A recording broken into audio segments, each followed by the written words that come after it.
ನಮಸ್ಕಾರ. ಇಂದಿನ ಪ್ರಮುಖ ಸುದ್ದಿ ಭಾಲ್ಕಿಯಿಂದ. ಭಾಲ್ಕಿ ಬಿಜೆಪಿ ಕಾರ್ಯಕರ್ತರಿಗೆ ಪ್ರಮುಖ ಎಚ್ಚರಿಕೆ. ಭಾಲ್ಕಿ ಮಂಡಲ ಬಿಜೆಪಿ ಅಧ್ಯಕ್ಷ ವೀರಣ್ಣ ಕಾರಬಾರಿ ಸ್ಪಷ್ಟ ಸಂದೇಶ ನೀಡಿದ್ದಾರೆ. ಡಿಕೆ ಸಿದ್ದರಾಮರ ಜತೆಗೆ ಯಾವುದೇ ಕಾರ್ಯಕ್ರಮಗಳಲ್ಲಿ ಬಿಜೆಪಿ ಕಾರ್ಯಕರ್ತರು ಭಾಗವಹಿಸಬಾರದು ಎಂದು ಪಟ್ಟಣದ ಬಿಜೆಪಿ ಕಚೇರಿಯಲ್ಲಿ ನಡೆದ ಸುದ್ದಿಗೋಷ್ಠಿಯಲ್ಲಿ ಮಾತನಾಡಿದ ಅವರು, ಡಿಕೆ ಸಿದ್ದರಾಮ ಅವರು 2023ರ ಚುನಾವಣೆಯಲ್ಲಿ ಭಾಲ್ಕಿಯಲ್ಲಿ ಒಂದು ಪಕ್ಷಕ್ಕೆ, ಬೀದರ್ನಲ್ಲಿ ಮತ್ತೊಂದು ಪಕ್ಷಕ್ಕೆ ಕೆಲಸ ಮಾಡಿದ ಕಾರಣದಿಂದಲೇ ಬಿಜೆಪಿ ಪಕ್ಷದಿಂದ ಉಚ್ಚಾಟನೆಗೊಳಗಾಗಿದ್ದಾರೆ ಎಂದು ತಿಳಿಸಿದರು.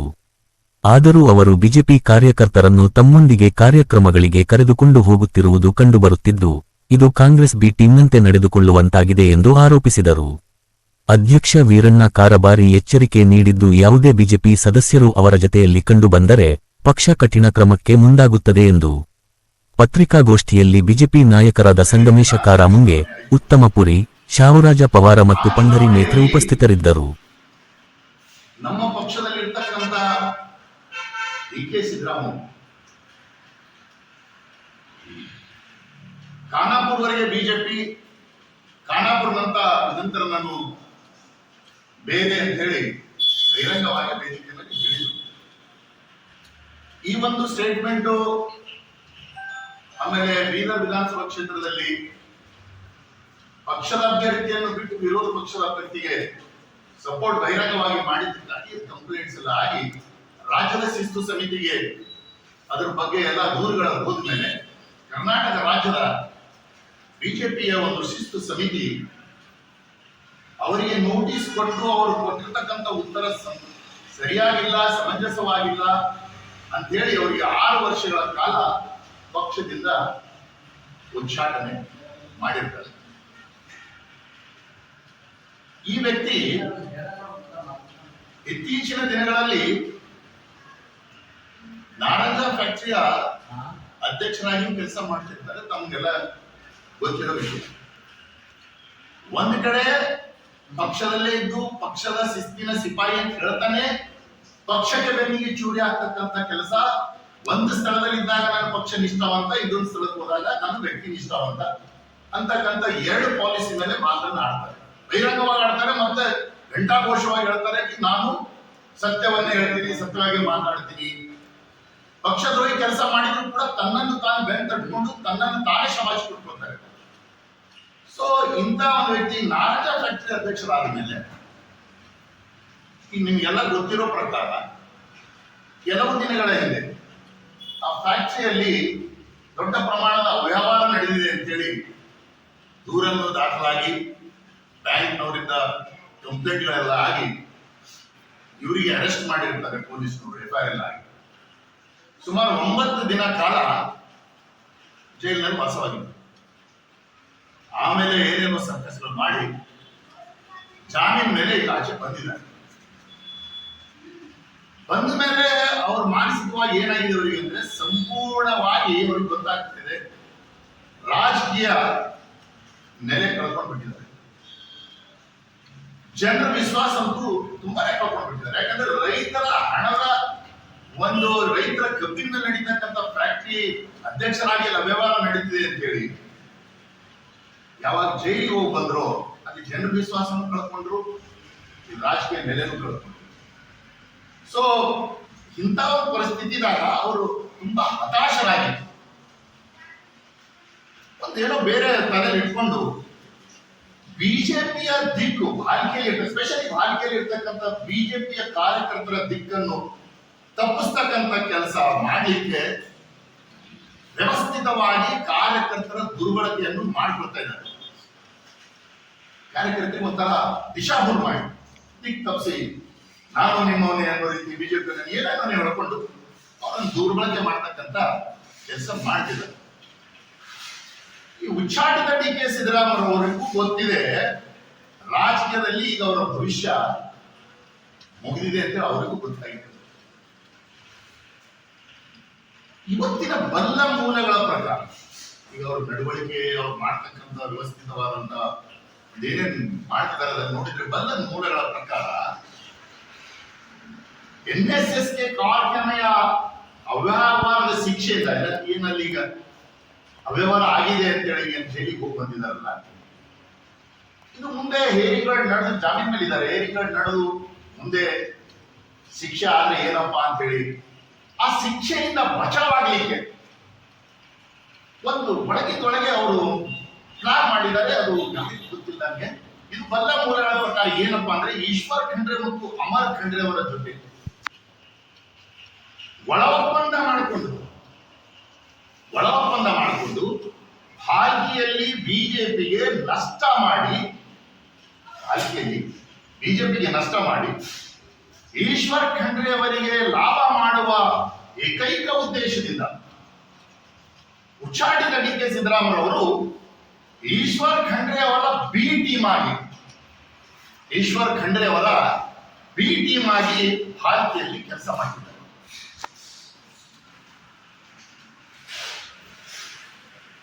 ಈ ಬಿಜೆಪಿಯಿಂದ ಉಚ್ಚಾಟಿಸಲ್ಪಟ್ಟ ಡಿ ಕೆ ಸಿದ್ದರಾಮಯ್ಯ ಅವರು ಸದ್ಯ ಯಾವುದೇ ರಾಜಕೀಯ ಪಕ್ಷದ ಸದಸ್ಯರು ಇಲ್ಲ. ಯಾವ ರಾಜಕೀಯ ಪಕ್ಷದ ಸದಸ್ಯ ಇಲ್ಲ. ಇಂತಹ ಕರಾಳ ಪರಿಸ್ಥಿತಿಯಲ್ಲಿ ಅವರಿದ್ದಾರೆ. ಯಾವ ಪಕ್ಷದೂ ಸದಸ್ಯ ಈಗ ಸದ್ಯ ಅವ್ರ ಹತ್ರ ಇಲ್ಲ. ಅಂತ ಕರಾಳ ಪರಿಸ್ಥಿತಿಯಲ್ಲಿ ಅವರಿದ್ದಾರೆ.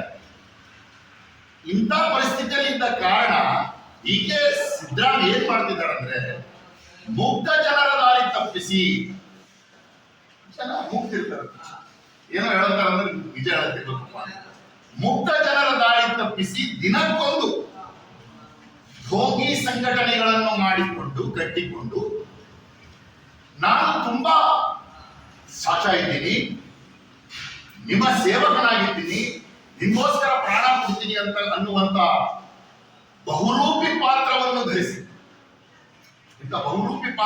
ಧರಿಸಿ ಜನರ ಮಧ್ಯದಲ್ಲಿ ಬಂದು ಮುಕ್ತ ಜನರಿಗೆ ಮೋಸ ಮಾಡ್ಲಿಕ್ಕೆ ಹೊರಟಿದ್ದಾರೆ.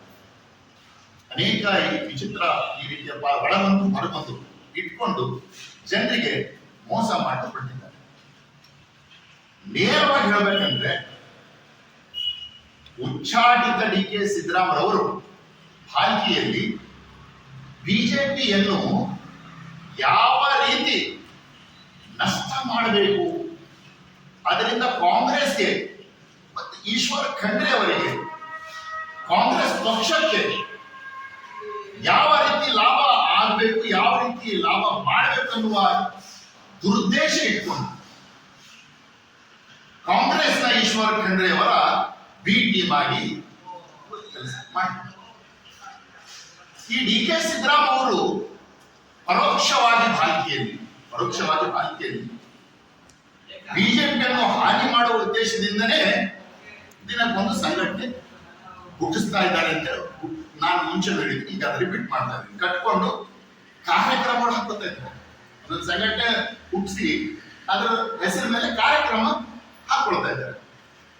ಅವರು ಕಟ್ಟಿರುವ ಸಂಘಟನೆಯ ಮುಖಾಂತರ ಹಮ್ಮಿಕೊಳ್ಳುವ ಕಾರ್ಯಕ್ರಮ, ಡಿ ಕೆ ಸಿದ್ದರಾಮಯ್ಯ ಅವರು ಏನು ಸಂಘಟನೆ ಕಟ್ಟಿ ಏನ್ ಕಾರ್ಯಕ್ರಮ ಹಮ್ಮಿಕೊಳ್ತಾ ಇದ್ದಾರೋ ಆ ಕಾರ್ಯಕ್ರಮಗಳಿಗೂ ಬಿಜೆಪಿಗೂ ಯಾವುದೇ ಸಂಬಂಧ ಇರುವುದಿಲ್ಲ. ಯಾಕೆ ಅಂತ ಹೇಳ್ತಾ ಇದ್ದೀನಿ ಅಂದ್ರೆ ಅವರು ಪ್ರತಿಯೊಂದು ವೇದಿಕೆ ಮೇಲೆ ಬಿಜೆಪಿ ಹೆಸರನ್ನು ಉಪಯೋಗಿಸ್ತಕ್ಕಂತ ಕೆಲಸ ಮಾಡ್ತಿದ್ದಾರೆ. ಜನರ ದಾರಿ ತಪ್ಪಿಸ್ತಾ ಇದ್ದಾರೆ, ಕಾರ್ಯಕರ್ತರ ದಾರಿ ತಪ್ಪಿಸ್ತಾ ಇದ್ದಾರೆ. ಅವರ ಕಾರ್ಯಕ್ರಮಕ್ಕೂ ಬಿಜೆಪಿಗೂ ಯಾವುದೇ ಸಂಬಂಧ ಇರುವುದಿಲ್ಲ. ಅವರು ಮಾಡುವ ಕಾರ್ಯಕ್ರಮಗಳು ಬಿಜೆಪಿಗೆ ಹಾನಿ ಮಾಡುವ ದುರುದ್ದೇಶದಿಂದ ಮಾತ್ರ ಕೂಡಿರುತ್ತದೆ. ಏನೇ ಮಾಡತ್ತಾರೆ ಈ ಸದ್ದ ಅದು ಬಿಜೆಪಿ ನಮಗೆ ಡ್ಯಾಮೇಜ್ ಮಾಡ್ತಕ್ಕಂಥ ಉದ್ದೇಶ ಇಟ್ಕೊಂಡು ಮಾಡುತ್ತೆ.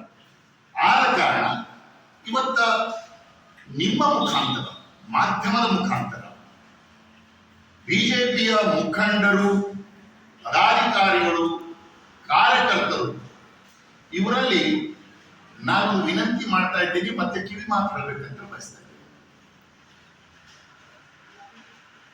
ಪರೋಕ್ಷವಾಗಿ, ಪ್ರತ್ಯಕ್ಷವಾಗಿ ಅಥವಾ ಪರೋಕ್ಷವಾಗಿ ಅಥವಾ ಸಾಮಾಜಿಕ ಜಾಲತಾಣದ ಒಳಗೊಂಡಂತೆ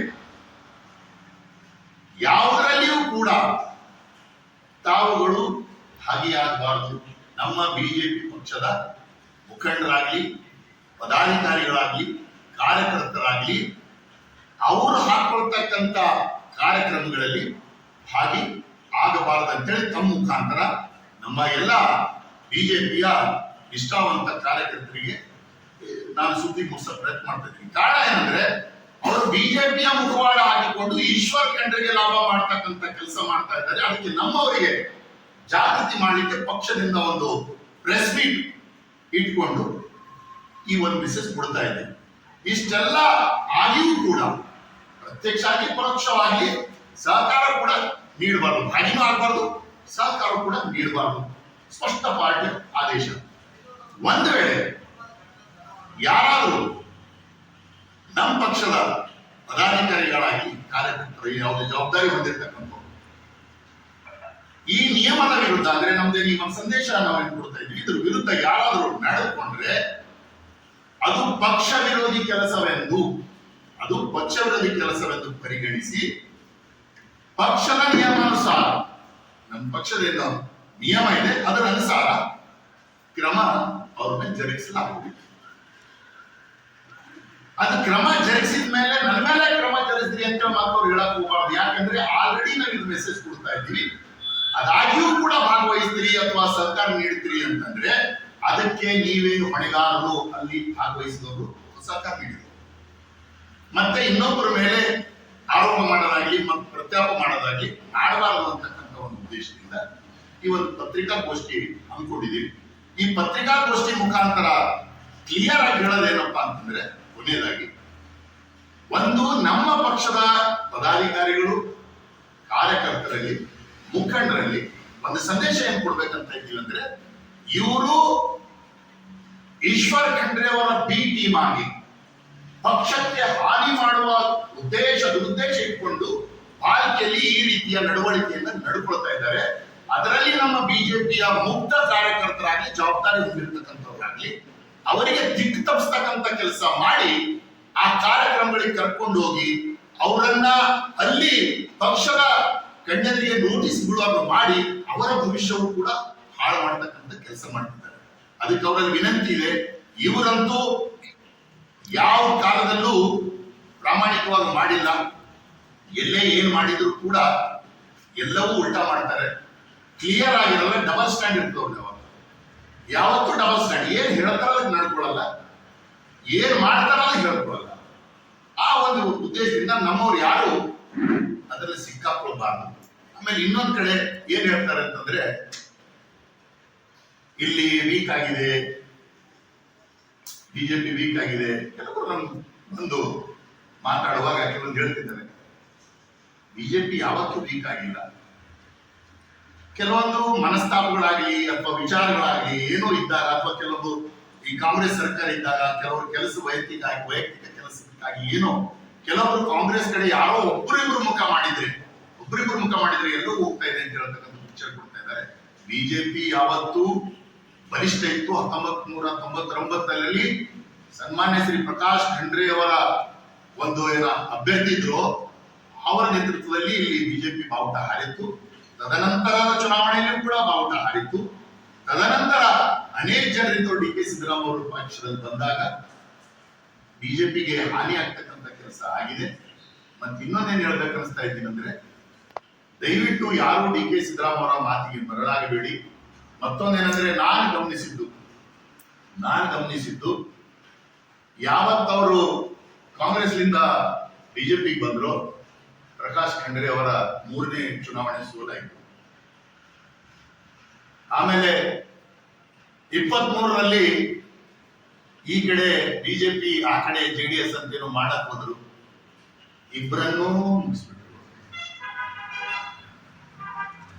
ಏನಪ್ಪಾ ಅಂದ್ರೆ, ನಿಮ್ಮ ಡಬಲ್ ಸ್ಟ್ಯಾಂಡ್ ನೀತಿಯಿಂದ ನೀವು ಉಳಿತಾ ಇಲ್ಲ, ನೀವು ಯಾರ ಜೊತೆ ಇರ್ತಾ ಇದ್ದೀರಾ ಅವರನ್ನು ಉಳಿಸ್ತಾ ಇಲ್ಲ. ದಯವಿಟ್ಟು ಇಂಥ ಕೆಲಸ ಮಾಡಕ್ ಹೋಗ್ಬೇಡಿ. ನೀವು ನಿಮ್ಮ ಸ್ಥಳದಲ್ಲಿ ಇಟ್ಕೊಂಡು ನಿಮಗೇನ್ ಮಾಡಂತ ಮಾಡ್ಕೊಳ್ಳಿ. ನಮ್ಮ ಬಿಜೆಪಿಯ ಕಾರ್ಯಕರ್ತರನ್ನ ದಾರಿ ತಪ್ಪಿಸ್ತಕ್ಕಂಥ ಕೆಲಸ ಮಾಡಬೇಡಿ. ಮತ್ತು ಅವ್ರು ದಾರಿ ತಪ್ಪಿಸ್ತಕ್ಕಂಥ ಕೆಲಸಕ್ಕೆ ನಮ್ಮವರು ಎಲ್ಲರೂ ಅನೇಕ ರೀತಿಯಿಂದ ಗೊತ್ತಿದ್ದು ಕೂಡ ಆ ಕಾರ್ಯಕ್ರಮ ಅದು ಪರ್ಸನಲ್ ಇದೆನೋ ಅಥವಾ ಅದು ರಾಜಕೀಯ ವೈಭವೀಕರಣದ ಕಾರ್ಯಕ್ರಮ ಇದೆನೋ ಅಂತ ಕಾಮನ್ ಸೆನ್ಸ್ ಇದ್ದವ್ರಿಗೆ ಯಾರಿಗೆ ಗೊತ್ತಾಗ್ತದೆ. ಏನ್ ನಡೀತಾ ಇದೆ, ಅದ್ರ ಹಿಂದೆ ಏನ್ ಉದ್ದೇಶ ಇರುತ್ತೆ ಯಾರಿಗೆ ಗೊತ್ತಾಗ್ತದೆ. ಅಷ್ಟು ನಾವೇನು ಮುಗ್ದರಲ್ಲ.